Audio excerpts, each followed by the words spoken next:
क्या हुआ तूबा? तूबा कहा? अब तो बोल सकती हूँ ना मैं। मेरा मतलब अब तो तुम मेरी भाभी जैसी हो, यानी अब तो तुम भाई की दोस्त हो, तो मैं तो तुम्हें तूबा कह सकती हूँ ना। फजूल बातें करना बंद करो। जिम मेरा सिर्फ और सिर्फ अच्छा दोस्त है। जो देखा उसका गलत मतलब मत निकालो। मैंने जो अपनी आंखों से देखा उस पर यकीन है मुझे। और वैसे तुम और जिम इतने अच्छे दोस्त कैसे बन गए, और वो भी इतनी जल्दी कि एक ही छत के नीचे साथ बैठकर खाना खा रहे थे। मैं जानती हूँ तुम्हें डर लग रहा है ना, कि तुम्हारे बाबा को ना बता दूं मैं।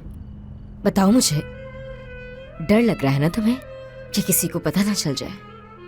नसरीन, तुम सांप हो जिसका काम सिर्फ डसना है। जो कुछ तुमने देखा है अगर वो तुमने बता भी दिया तो हाँ, कोई भी घर में तुम्हारी बात पर यकीन नहीं करेगा। और अगर यकीन कर लिया तो फिर मैं इनकार कर दूंगी और ऐसा ड्रामा करूंगी कि उल्टा तुम फंस जाओगी, समझी? तुम आग से खेल रही हो,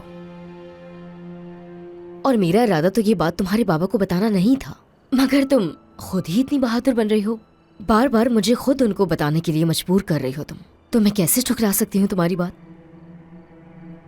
वैसे अगर मैं चाहूं तो कोई मकसद पूरा करवाने के लिए ये बात बता सकती हूँ। भाभी,